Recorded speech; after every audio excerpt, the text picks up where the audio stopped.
All right, it's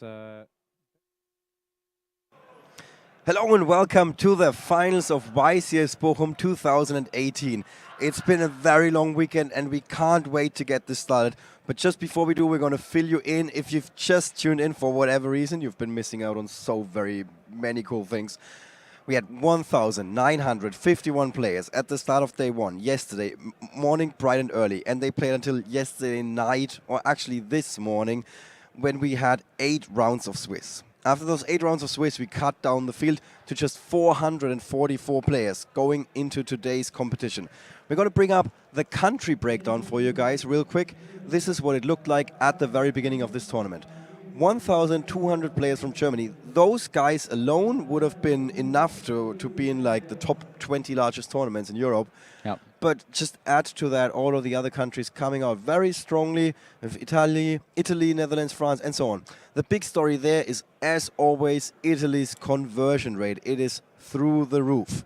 After day one, Italy, 54 out of the initial 107 made the cut. Every second Italian is guaranteed a place in day number 2. This is not an official tournament thingy. This just happens at every event. But it doesn't end there. We see the Italians continue on excellent form again through to the top 32. Almost 1 in 10 of them making it to the knockout stages of this event. And when you compare that to 1 in 100 out of the Germans, it's a bit of an unfair comparison. But if you're Italian, I think this sounds like honey going down your throat. All right, let's look at the metagame breakdown going into the tournament. We expected to see Pendulum Magician. We expected to see a lot more Pendulum FTK. But even if you add those numbers up, we're looking at less than 400 players that went with this archetype out of almost 2,000. Trickster, True Draco, Lightsworn, Zombie Grass, the other big 3 decks going into the weekend. After day 1, the entire curve is a little bit flattened out. New on this list is now Paleozoic Frogs. A lot of veterans were playing this deck. They felt like it was the right choice, and obviously pretty good conversion rate from... they were a deck in the other category going into day 2. If we then look at the top 32, this is something we did absolutely not expect. 2 of those other decks are actually Sephra Young Sing. Yep. But even then, we see a total of 13 different decks in the top 32. Obviously, we don't have all the stats from previous top 32s in front of us right away, but I personally don't remember a time that we had that many different decks all being represented in the knockout stages of a YCS. Absolutely amazing. And on top of that, it's not the first tournament in this format. That's something we should add. It's a bit more common if it's the first tournament in a new format, but it is not, of course, because the YCS Atlanta that took place just last weekend, which is the reason why we were expecting a lot more Pendulum FTK. In the end, this was not the deck that dominated this weekend. And it just went crazier and crazier. If we're looking at the top 8 breakdown, for example, while there are 2 Pendulum Magicians, there's pretty much everything in there. Half of it we did not expect. This is also why we didn't have the pro player pre-recorded content pieces that are explaining how Trickster is working, how Pendulum is working, how the Pendulum FTK is working, because half the time when we did a feature match, we didn't even see those decks. Yeah. Yes. The other deck in this case is one of the 2 Zephyr decks that made it through to the top cut. Almost in the finals. They went into the semi-finals. Yeah. All right, guys. That is like the tournament as a whole. There's still more to be said about those 2 finalists that we have here. Markus Burtchen, player from Germany. He has been in the top cut a couple of times, mostly at regional tournaments. He's hardly, and I'm saying this with the utmost respect because he's going to a lot of tournaments, he's hardly considered the best player in even his group of friends. There are always people that actually make fun, that they say, hey, you make it to the top cut, but then you're always flaking out. What's happening? This could be his moment. On the other side, Perico from Italy earlier went up to a judge and said, I did not expect to be still in competition at this point. He's playing World Chalice. We've just seen him go through what might be the swiftest semi-final feature match I have ever seen. 10 minutes. 2-0 clean sweep. So not only are they going to be a first-time YCS champion, they're also going to be the champion of the largest European YCS of all time. So this is going to be the story going into this final. I think you guys are set. the stage is definitely set. With that, it's time to do. Let's take you to the finals of YCS Bochum 2018. So here's Markus on the left, Marco on the right. Many questions can be asked. One of them is, how do they handle the pressure? Marco does have the advantage that he's been in the feature match before. Markus has not been featured all weekend because he was playing Pendulum Magician, and we always had a crazy deck to feature. So this is the first time that he's sitting under those bright spotlights. Now you say that, but looking more closely into Markus's deck list, it's not as far from crazy as you might think. Obviously, we see a lot of Pendulum Magician decks in the tournament, but here we have Rank Up Magic Argent Chaos Force, one copy of in his deck. There's a combo that he has access to here. What's his target? Using Beatrice. Don't talk down the player. No, I said what's his target? He's able to perform a rank 6 to summon the Beatrice, sending Chaos Force from his deck to the graveyard. Then when he overlays the Gaia Dragon on top of the Beatrice, he can add the rank up spell back from his grave to the hand. Now the rank up spell isn't there to be activated, it's to discard so that he can rank up his Utopia into Utopic Zexal and lock out the opponent. Oh my! I've not even seen this. I had a friend who played Utopic Zexal Zoo at our nationals, and he'd not played Yu-Gi-Oh for like ages and was able to make it to the top cut. No, he was doing very well. But yeah, the Utopic Zexal is insane. But just think of that. Like, you're bringing a unique take on this established deck to the feature match table. Yeah. You're sitting in the finals. You're expecting to be the crazy one. Yeah. And you're far from it. I mean, his opponent is playing World Chalice. Yeah. Like, we cannot emphasize this enough. Yeah. World Chalice. I remember seeing the deck list being added, and I saw the rank up magic, and I just wondered, what is the target for this rank up magic? This is one of those few times where I can actually not blame a player for picking up half the cards the opponent is playing in the finals. Yeah. Usually you expect them. You've played this deck like a million times. Yeah, you're in the finals of a Here we see YCS. it. You should know all of the cards that your opponent has, but Here's the Transmodify, by the way. Ooh! I don't believe it. I'm not going to look at the screen. I was blinking. I didn't see it. It doesn't count. Earlier on, I was saying how good Transmodify is in this deck. And it was not. Okay. No, it is. It is. It absolutely is. He was saving his secret trick for the finals. Markus says, okay, now it's the finals. I cannot hold back any longer. Now it's time to unleash the Transmodify. Yeah, see, we have an Abyss Actor. And as well. we should actually mention that Markus has nothing to interact here. No. Markus has to watch his opponent play a million weird cards that he's never seen before this weekend, end up with a gigantic field, and then possibly lots and lots of disruption, because that is what World Chalice is good at. Yeah, just looking at Marco's hand here, he has got absolutely everything. He's got World Legacy's Heart, he's got World Legacy's World Chalice, he's got Lee. It's just everything that you could possibly want.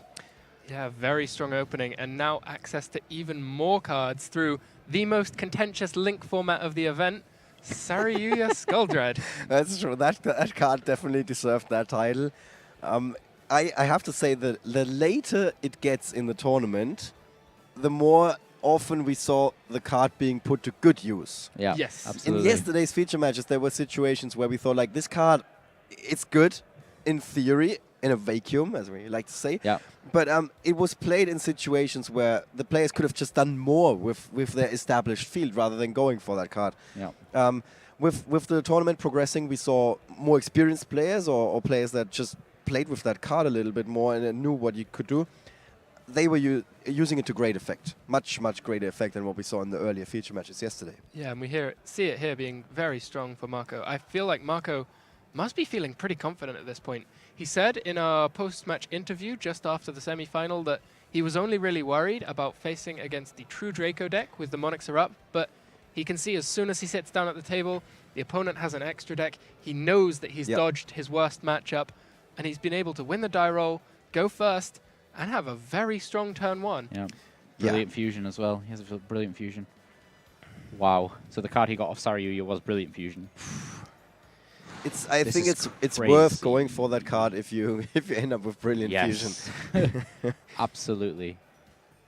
He's just going for it here. This is, like we said, we have had World Chalice in the feature match before a couple of times. Very often the deck was kind of known to be flaking out. This is the exact opposite. Does Ava trigger? We see him sending Eva, and at this point he's banishing 2 fairies from his graveyard to search Oh, for Eva does trigger.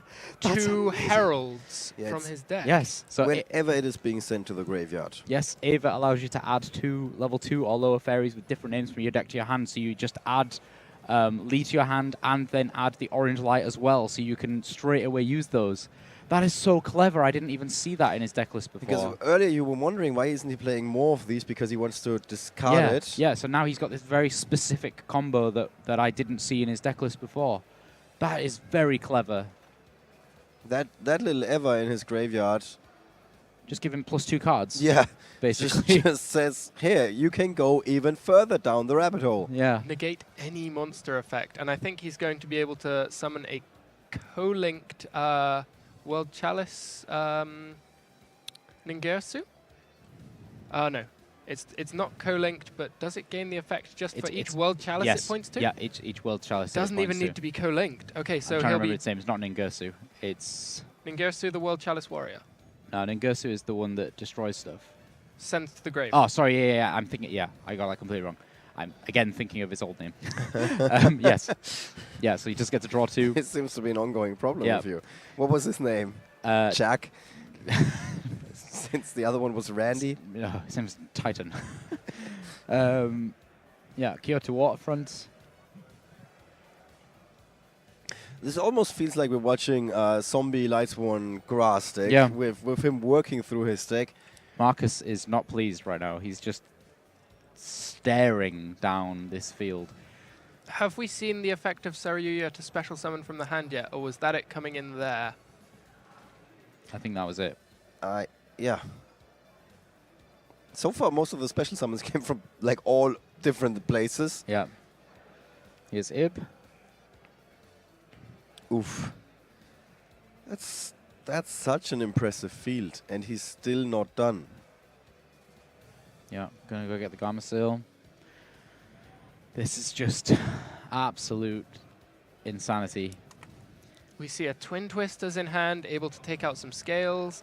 We see a co-linked Herald. Firewall on the field. We know that there's a Herald and another Fairy in hand.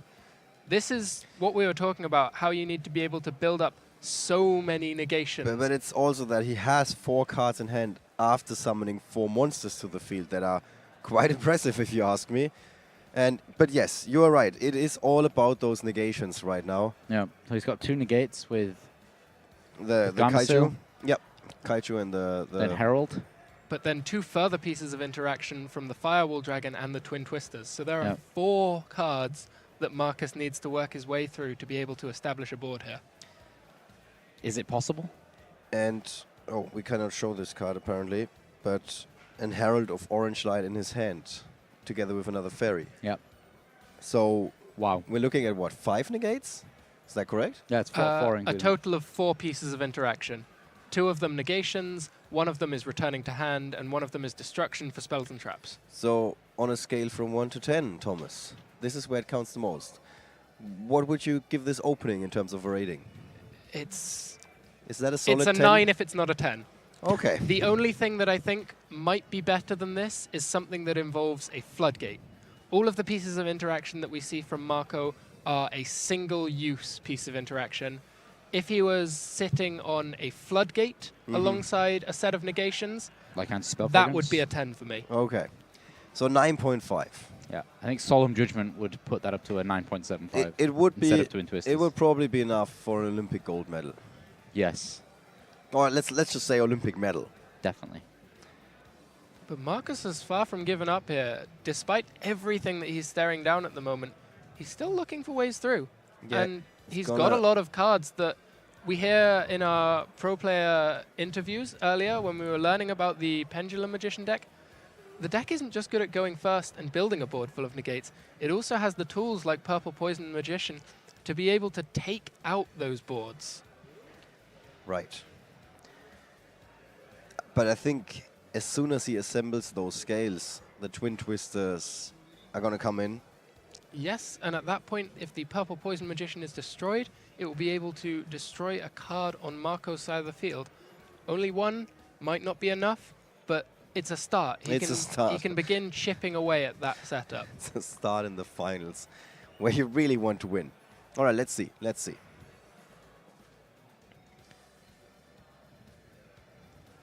So Marco just double checking. There's a very high chance he's familiar with the cards his opponent is playing. Unlikely that Abyss Actor. That's not. Yeah, not all of them. Common. I mean, like as a general rule. The Abyss Actor being able to summon itself from the Pendulum scale once per duel if its controller has no monsters on the field.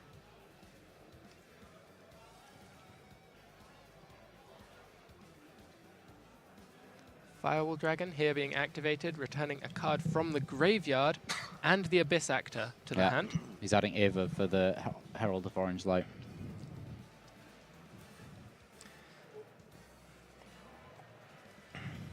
How many Heralds does he have in his deck? Just one. And Okay. just one Ava as well.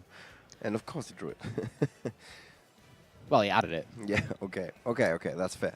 Ava was sent from the deck with Brilliant Fusion and... Yeah, and proved to be a really good card. Yeah, really good. A much better card than we thought initially. It's just hard to find in our app. There are a couple of cards with EVA in the name. Must have taken someone incredibly skillful to find that card. That is true. I'm very quick to agree here for reasons that I won't disclose. Yep. So. There was a pot of desires. I feel like if there's going to be something to negate, this pot of desires is one of the things. We see counters ticking down on the Kyoto waterfront. The Gamma Seal has negated it. And that is it. Yes, Marco Perico with the first game win in the finals. He's just one more duel away from becoming the YCS winner. But this time, he won't get to play first, and that might turn things on its head, particularly if we see that Utopic Zexal combo coming down for Markus Burtchen. I actually cannot wait to see that. We saw it at the UK National Championships in Altrincham with the aircraft that we had in the venue. Yeah, it was a great feature match. It was a zoo deck, and instead of going through the full combo with Fusion Substitute and all that kind of stuff, instead, he just played Utopic Zexal and just won the game. So the zoo deck at that time, though, had to draw the rank up spell. Yes. This time, only a single copy of that rank up spell in the Magician deck and a way to search it. Yeah, if so we it's can even better. see Markus having access to a rank 6 and a rank 4 at the same time, I think that's everything that he needs to be able to put that lock out. Yeah. All right, let's see phenomenal. the side decks of these guys. Markus is playing Effect Veiler in the side deck. Just as we've seen or said many times this weekend, Effect Veiler suddenly much better than it used to be the last couple of months, mostly with the disappearance of Spiral when it comes to the popular decks. Performage. Performer Pal Seal Eel is a card that we aren't likely to see with Markus playing first. It's a Pendulum scale that has an effect to negate monster effects already on the field, but it's not a quick effect, only on the player's turn. So it's generally only brought in when playing second. We have a Kaiju, three copies of that and of the Mystical Space Typhoon. Then we have Cosmic Cyclone, 3 more. Lots and lots of spell and trap negation, or not negation but destruction, and an Abyss Dweller in the side deck. So that's it for Markus. Not that many options to do crazy sideboards stunts here. A bit different for Marco. He's got 3 mind controls, 3 anti-spell fragrances, 3 evenly matched, 2 Mask of Restriction, 1 Raigeki, Arklord Christia, Chinzo, and also an Abyss Dweller in the side deck. Yeah, the mind control. We can see the mind control going in. A very strong choice when playing second. To go with together with a Raigeki also and went in. evenly matched. Thomas was also playing the same cards with mind control. Yeah, really Thomas, good. we should mention, was the first World Chalice player we featured this weekend. Luke predicted that he was somewhere on the sidelines with a World Chalice flag and waving the whole time while Marco was playing. And that's the story I'm sticking to. The real story is that Thomas was asked about the semifinals and said, I don't like his build, which must have I don't know. He's not known as the Chalice kind of person, but so I think it was his honest opinion that he really does not like this particular build of that deck. Yeah. Maybe he'll have some other thoughts once he's seen what it can do if he's watching this feature match. Yeah, possibly. Maybe, yeah. It's curious that both of the players here, not that it's likely to be hugely relevant in this match, have chosen to side deck the Abyss Dwellers rather than finding space in their extra deck. So, wow, that must be an amazing statistic that you are like way more likely to get to the finals of the largest European YCS if the Abyss Dweller is in the side and not the main. This is the secret. This is the takeaway from this. If you want to go to the finals of a large tournament, play Abyss Dweller in the side deck. Yeah. So Markus may even be bringing it in here. We saw some effects being activated in the graveyard for Marco. The Eva came down and triggered in the graveyard to add 2 cards to hand. So Markus may have brought that one in. All right, we got a new song playing in the background for you guys and a new duel that just started in the finals. Both our volunteers hard at work entering those card names. Pendulum will start. Pendulum will start. Okay, no surprise there. Nope. Let's see you topic Zexel. We see Marco's hand loading in first, Ash Blossom and Joyous Spring. He's got interaction. Lead the World Chalice.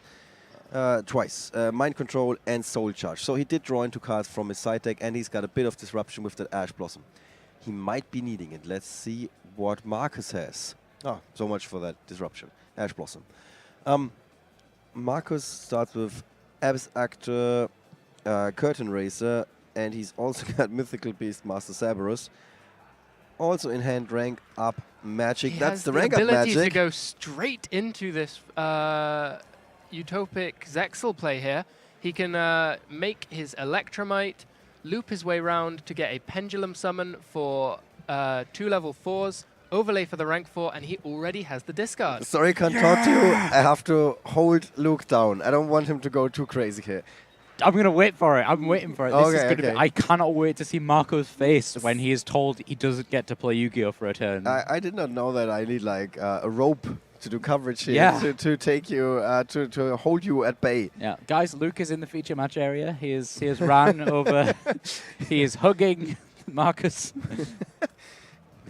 Oh wait, no, he's just hugging the Utopic Zexal. Oh my god. So many epic plays we're going to see this weekend. Yeah. Oh, we've already seen this weekend. Let's put it there's been so much. Okay, let's see if he's really going to go for this. He draws the Harmonizing Magician off the effect of that Heavy Metal Foe's Electromite. It seemed an odd play to send the Wisdom Eye Magician. I don't think he was guaranteed to set up a scale there until he found that Magician off the one drawn card. Wow. That's skill. Draw skill, to be precise. But it worked out for him. This is just phenomenal.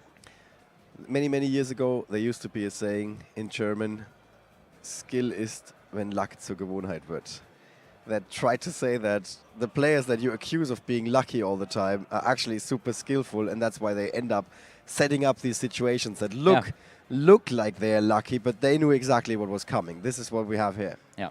Or he's really just very lucky. Yeah, right. Keep an eye on Marco's face here. Keep an eye on Marco's face. Yes.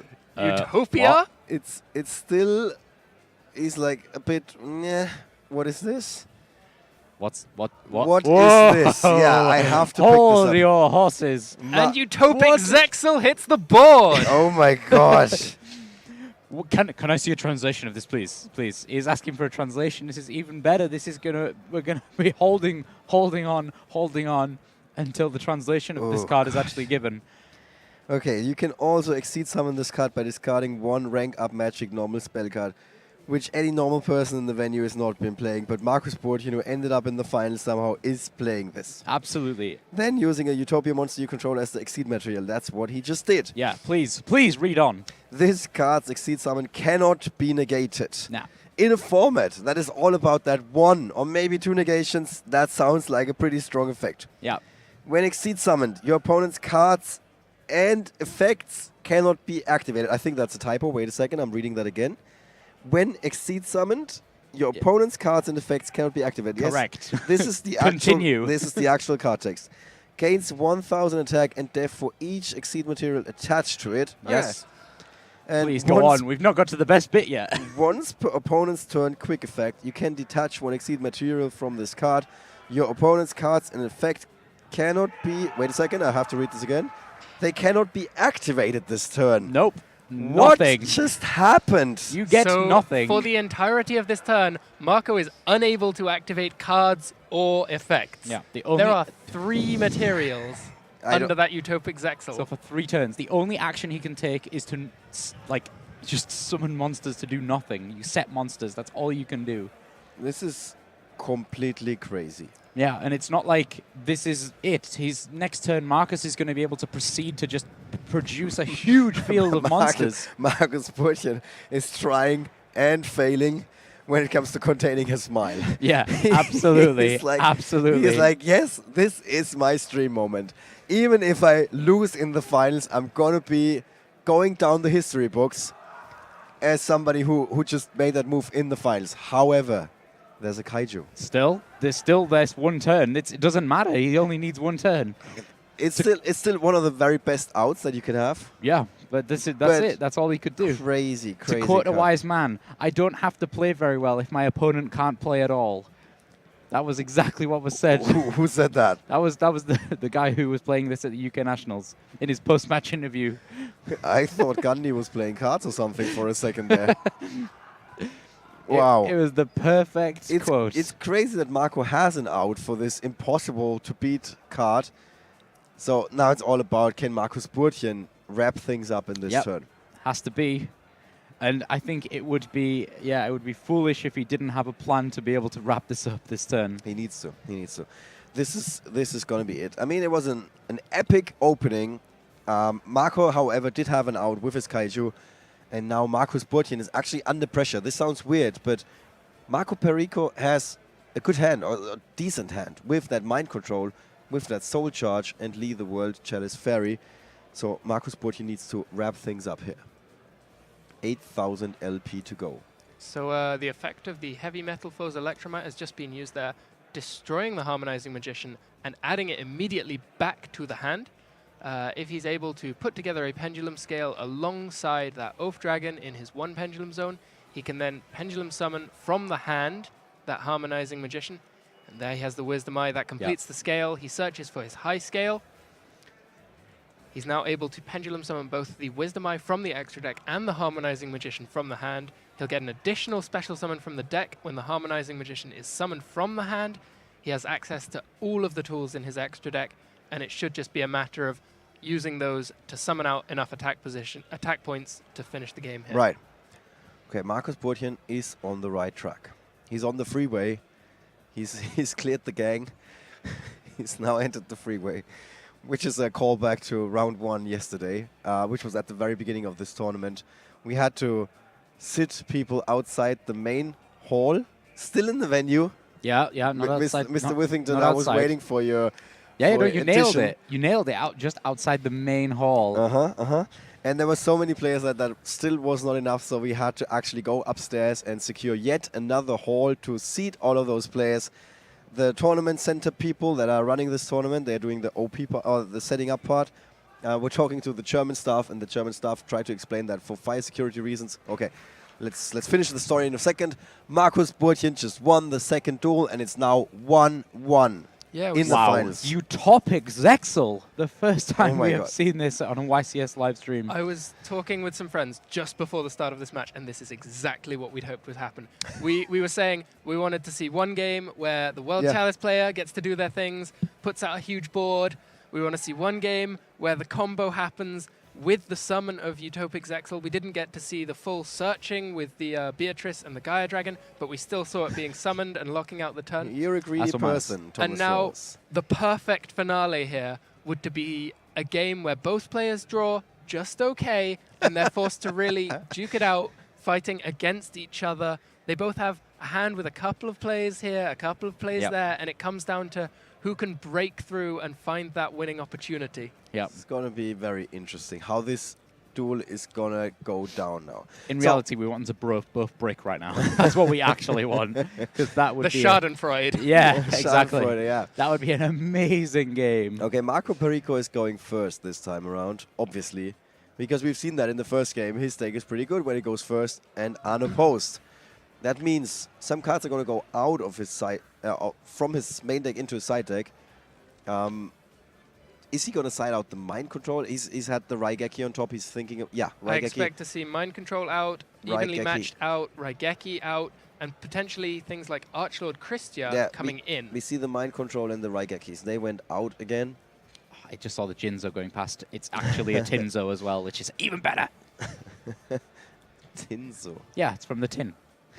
Luke, It's called Tinzo. you mentioned that it might be interesting to see if both players bricked. I have a feeling that if we saw a brick from both players here, Marco would just be instantly out of it.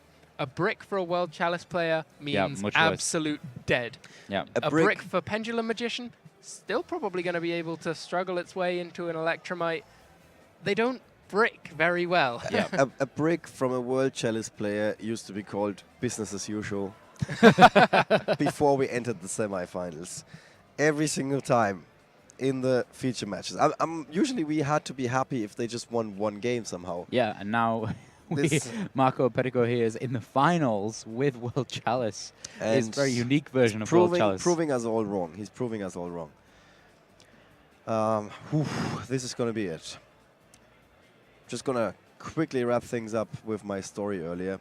Okay, so rank up Magic has gone out, by the way. Oh, so he's like, I had my moment. That is it. It's only a strong combo when you're playing first. Yep. But he's main decking it, right? Yeah. Yes. Yeah, so he wants to unleash that in the first game if possible. Yeah. I feel like this is the calm before the storm. It is. I'm pretty confident it is. Ollie, how about your story? My story, right. So many times ago, so many years ago that I started that. So we have a lot of players in the upper hall, and tournament centers asking the German staff, so for fire security reasons, how is the layout? Because they obviously wanted to have like rows on the side of all the tables, because that would mean we can fit more players in. And the German staffer said, we need a gang in the middle, which is the German word Gang, means like a road in the middle. He just pronounced it English to get his point across. And ever since, I'm imagining that somewhere in this venue there's a gang of people, maybe with knives and stuff, pickpocketing Yu-Gi-Oh players.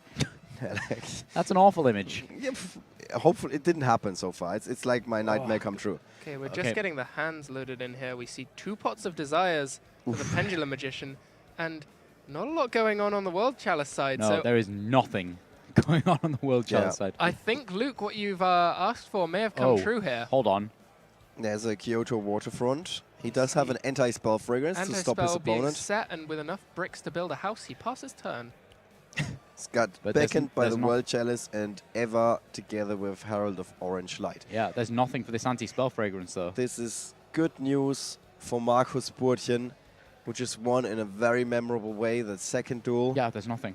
And there is a purple poison magician in the hand. It doesn't immediately out the anti-spell fragrance, but it can be set so that if it's attacked over, it will be able to destroy that anti-spell. Herald of Orange Light. It will destroy the purple poison in the extra deck, it will go to the graveyard, and it will trigger again and destroy the anti-spell. Okay, yeah, actually, I didn't even think about that. You stand corrected. Yeah. All right, good news for all fans of Markus Burtchen. First blood. I think this is the first time we're seeing an attack in the finals, actually. Before that, it was always building fields and shuffling up. That's a sport. Soon going to be an Olympic sport, actually. So Marco Perico is now on the clock. Even though it's a kind of small clock, he needs to find something. And it's only World Legacy, World Chalice. He's not happy with that draw. Is he gonna just pass right back? No. No, I think he can proceed now. He has World Legacy, World Chalice. Because he can just summon Imduk and then tribute it for World Legacy. All right, seems like that's exactly what he's doing here. We see Imduk coming out, and is it the effect of the World Legacy World Chalice in hand that allows him to special summon it by tributing? No, Imduk gives you an extra normal summon of a World Chalice monster. Okay. Yes. He's choosing instead to set it. Wow, okay, no, I think that's really bad, because... can I see the text Of World Legacy, World Chalice? no, you cannot, I'm afraid. It's those quotation marks that make it hard. Okay, yeah. It says if this card is normal summon or set, when it leaves the field, you get to special summon, so that's okay. So Markus Burtchen probably, is he thinking about what's face down there? Or does he know? Yeah, he knows. There's only one tribute monster in that deck.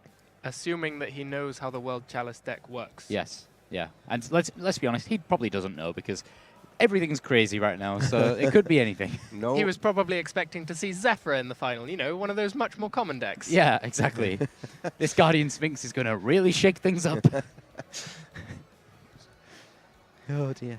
Oh, okay. The judges, it seems, just checking if Imduk is allowed to grant an extra tribute set. Yeah, that's always a bit... Very good point. It's always a bit confusing. Apparently not. No, normally, sometimes it says you can tribute summon or tribute set. Yeah, I'm just checking the But text. normally the tribute summon or the or set part should not be necessary. No, or is it only says tribute you summon? can normal summon one World Chalice in addition. Wow. Okay. It's just a normal summon. Yeah. Not entirely how I think that card. Yeah. So it needs to be a summon. Yeah. No sets Yep, allowed. I think that's fine. It's just a bit more damage than he would like to take. In fact, World Legacy World Chalice actually has an effect when it's just face up on the field anyway, so might actually work out. It's kind of like Thunder King Ryo. You contribute it to send a monster to the graveyard if a monster or monsters is a special summon from the extra deck, so that will stop a Pendulum summon from Markus. But how is it for attack points? Awful. It's got none. So we're quite likely to just see the Purple Poison Magician here running it over. Yes, but unlikely that... It means it's unlikely that Markus is going to be able to win with some huge Pendulum summon this turn. Oh, I mean, there's the anti-spell fragrance anyway. Yeah, true. As long as it's active. Of course, yeah. Completely forgot about it, but yes. Regardless, he's not going to be able to do much with that World Legacy World Chalice on the field because, yeah. The whole game is just being slowed down at this point by that anti-spell fragrance. Yeah, massively. So as we said in Game 1, the way to get the ideal opening board is to have a floodgate. If we'd seen the floodgate, it would have been, for me, the perfect opening at that point. But this time, we see just the floodgate and none of the negates. And this is really showcasing the power of those floodgate cards. Even with nothing else on his side of the board, he's able to stop what would have been an absolute onslaught of magicians. Yeah. That is fair to say. So currently, both of these decks, they are running like in half throttle rather than full steam ahead. And as we pointed out before, if both decks are not at their best, at their peak, this might favor Pendulum Magician being that consistent. This is exactly what we wanted, though. Yeah, kinda. We want to see a comeback now. And then another comeback. And then another comeback. And you know where this is going. And we want one of them to deck out. Yeah, exactly. That's in what time. I want to see. In time. On top. Perhaps unrealistic to reach a deck out in the next 11 minutes, but it does seem that we do at least have some play and counterplay going on this time, whereas our first two rounds were absolute wipeouts by both. Yeah. It was. We've already seen more duels in the third game, or more turns in the third game that we've seen in the first two games combined. Yeah. So yeah, Markus Burtchen sitting in the driver's seat, even though it's a very slow car that he's driving right now. He's going to ram the purple poison running in his purple poison just to get it to die. Yeah, what do you think he's going to go for? The anti-spell fragrance? Absolutely. There's no reason to hit anything other than the anti-spell here. The anti-spell is the one card that stands between him and being able to amass his Pendulum board. So, but what can Marco do to stop him from doing that? I don't know if he can do anything. He might try and use that Herald Orange in his hand, but that would be a really awful decision. Yeah, so that happens. Purple Poison Magician going back to the extra deck face up, and that should be the end for Anti-Spell Fragrance. Or maybe not, with that Herald of the Orange Light. So the Astrograph Magician has also been used in response to that destruction. That may even prevent the Herald Orange from being used on the effect of the Purple Poison. Can you use the Herald of the Orange Light in the damage step? Yes, Yep. as a Yes, card that negates the activation, it is able to be used in the damage step. Frequently, similar effects negate effect, not activation. Those cannot be used in the damage step. Okay, so the anti-spell fragrance, the floodgate is gone. The gates are open. Let's see how many mages or magicians can now pour through them. Seemingly, he does have a second herald. Couldn't find it on his deck, but that's probably because it's in Italian. Oh, right. Did he write them down as 1 and 1 because the names are different? No idea. No, I didn't. I just knew by the judges telling me that he had it in his deck. They didn't actually tell me how many. It may, of course, here have been a bit of a mistake to put that astrograph at the Chainlink 2. If it had been Chainlink 1 astrograph and Chainlink 2 purple poison, the Herald Orange would only have been able to negate the purple poison, and that would have meant guaranteed resolution of the astrograph effect from the hand. Don't think he could put it that way around because the purple poison was a trigger. Is the astrograph also not the 100%. trigger? Well, but It's when a card is destroyed. depends on what kind of trigger it is. But anyway, let's not. It was done the way that way.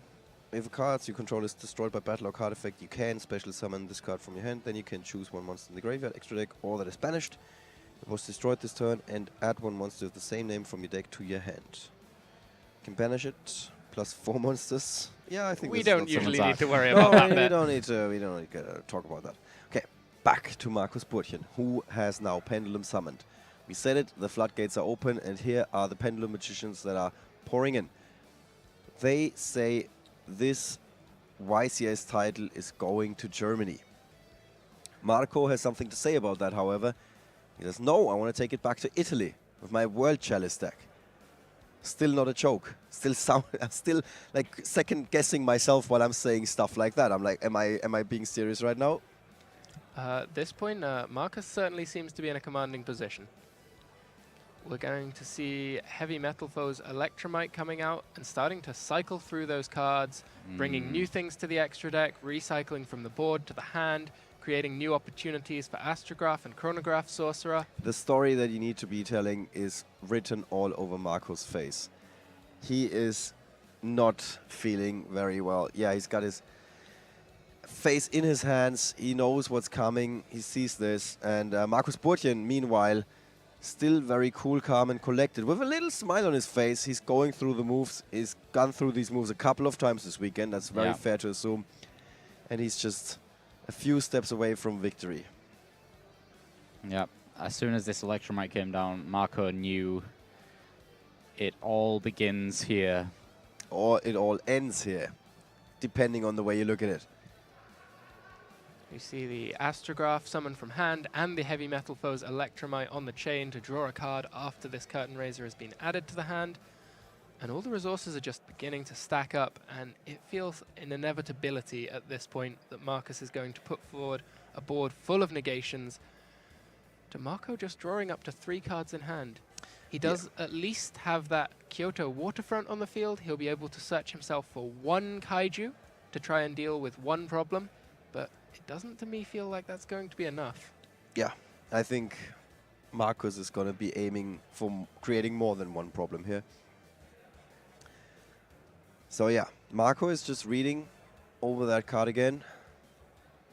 One of the many pieces in that toolbox that is the Pendulum Magician deck. Markus Burtchen still hard at work, going through those motions. He's done these motions a couple of times.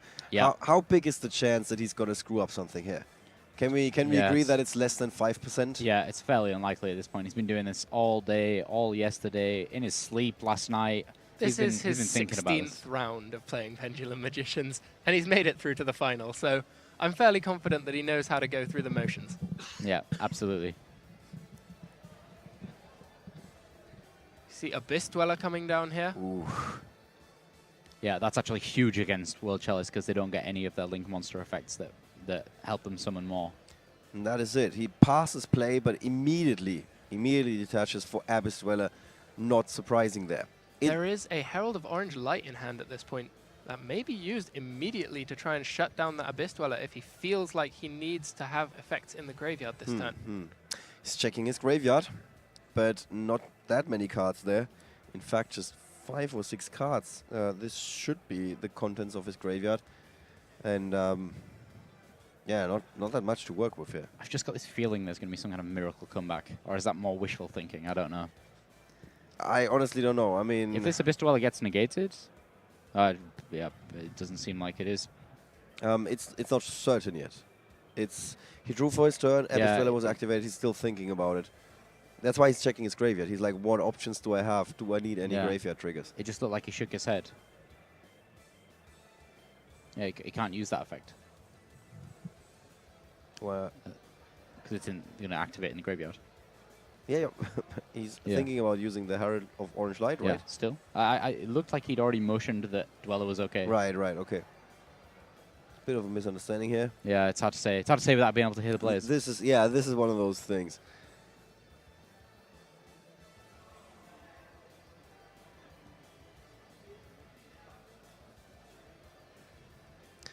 So yeah, Marco Perico just a few moments ago. Yeah, it did. Well, it must be through because he just used.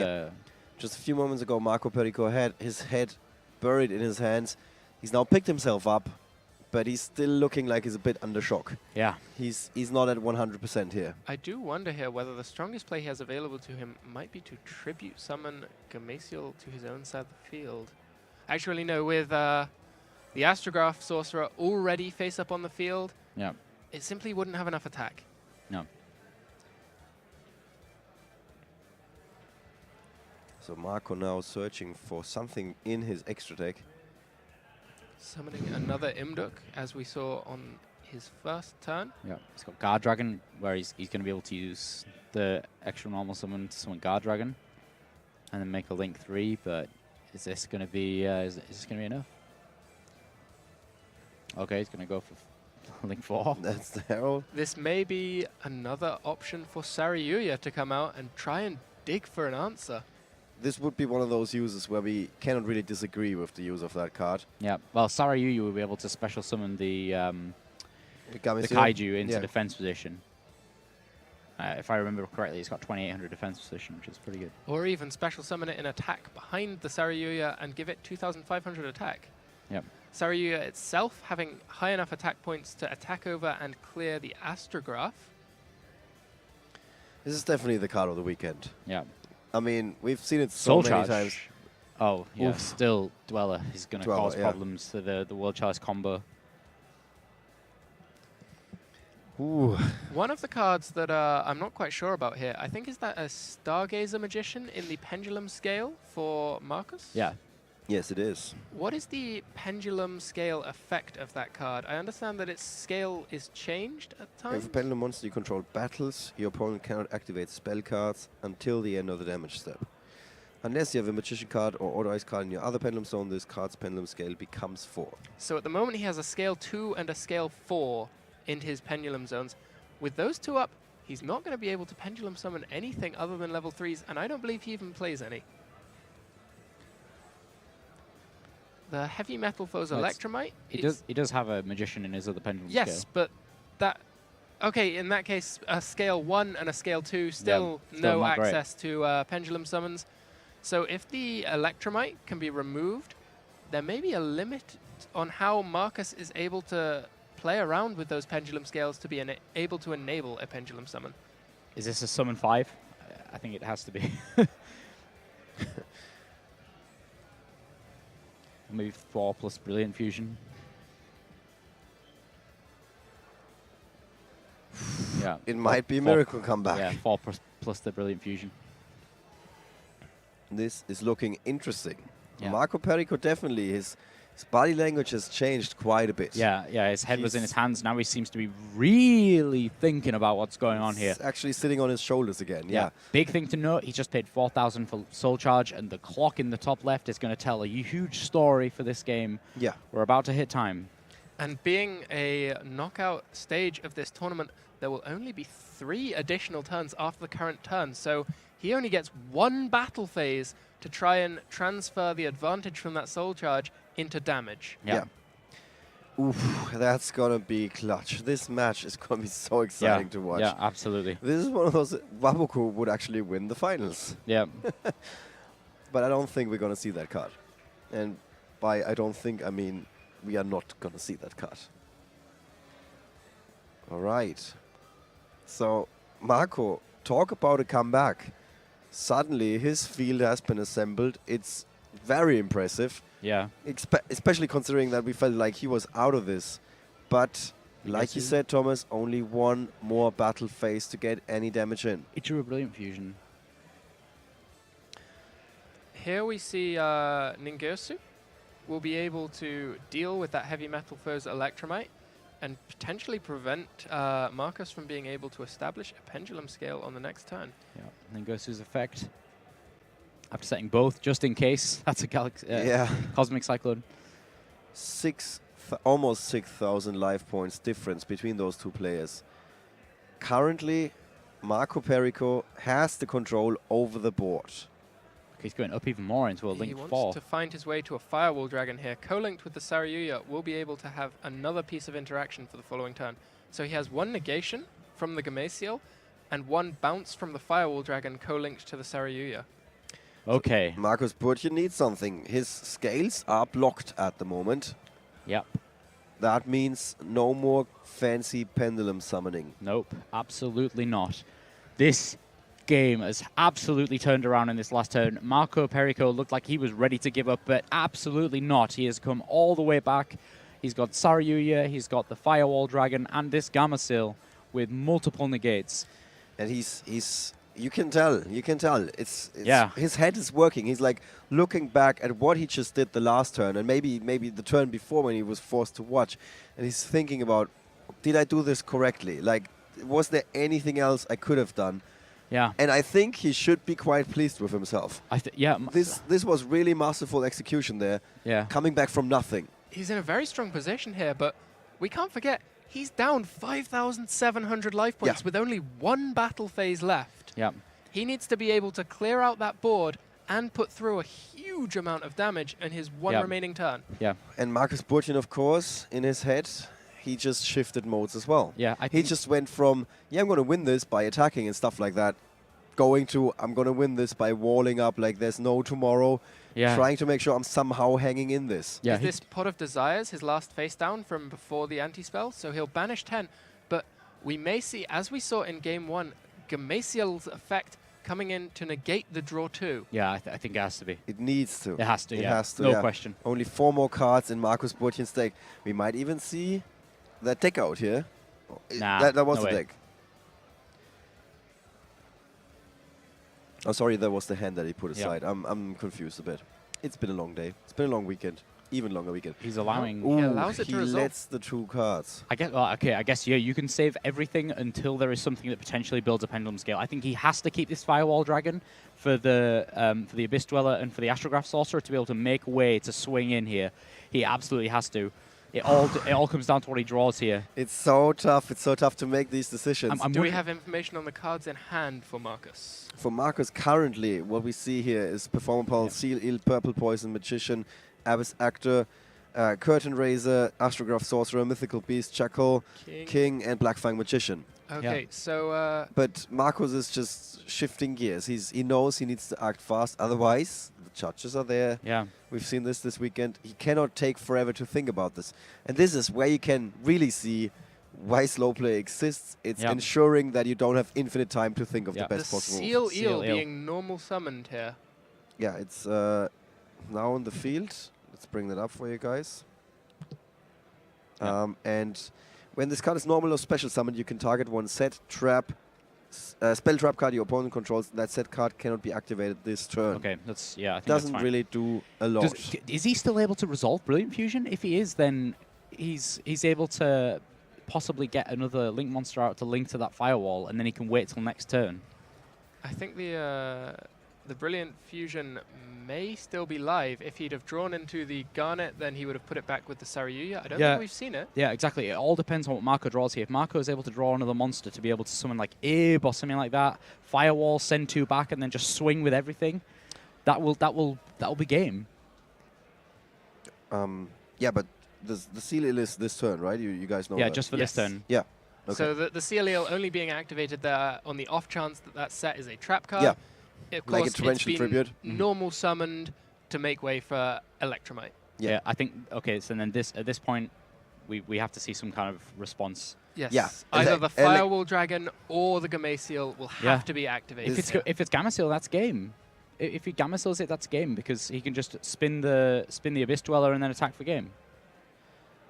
Marco Perico is thinking about this, and I think he went with... Opts to just use the Firewall Dragon here. Okay, so he's obviously got some confidence in this Brilliant Fusion that he's going to be able to clear the Abyss Dweller and get enough damage through. Markus Burtchen working fast. There's no normal summon left for Markus. Yep. There's no ability to Pendulum summon Pendulum locked with right now. scales 1 and 2. It What is goes this back card? to It's Marco. a monster? He's activating the Abyss Dweller. That leaves the Gameciel able to activate in negate response. it. Yeah, negate it, and then If he just realizes that he game. can use Gameciel here, he has easily enough damage. Yeah, he's just checking the cards in hand. He wants to think of everything here. Don't forget, hand traps are a Ghost thing in Ogre. this format. Ghost Ogre. So Possibly. He's thinking about Ghost Ogre right now. he is negating. Yes, he is. Oh, yes, yeah, he's got enough anyway. And the Abyss Dweller will be banished. That's it. He can attack for game. This looks really, really good for Marco Perico. He's putting his hands together. He's praying right now to the Yugi gods. Please. That's Banish 8,100 that attack Abyss points Dweller. on the field Yeah, already. Yeah. And that is without anything else yet. If there's no battle fader or anything. No, This I would be shouting about that already if there was a battle fader. The You only know I hope would. for Markus there was to not activate the Abyss Dweller and Yeah. hope that there was no way to summon a new monster. Look at Marco Perico's body language. We went from head in his hands to Yeah, head on his complete shoulders comeback. to complete straight back. Like a yoga teacher would be Yeah, impressed here right we now. go. A yoga teacher would be impressed right now. He's got proper courage here, and he's going at it. I think he knows that World Chalice is gonna become the European, the winner of the largest European YCS if he only goes through the rest of these motions now. Absolutely perfect. And this is exactly what we'd hoped for. We saw each deck showcasing exactly the best field that it can put out in turn 1. They each took it in This is turns to have their chance. Only and now waiting we for the see handshake there. This could be it. He only needs to turn that Gameciel to attack position. Don't forget about that. We've seen all of this before. Yeah, We've absolutely, seen all of these absolutely. crazy things before. Come on. He's making sure here. He's making sure he's got It's like 10,000 damage. We're now... We're close to the battle phase. Before that, it should be the handshake phase. Marco knows this. He's moving his cards forward. Markus Burtchen is extending ahead. And that is it. World Chalice take the largest European YCS ever. Marco Perico, your Italian World Chalice YCS champion.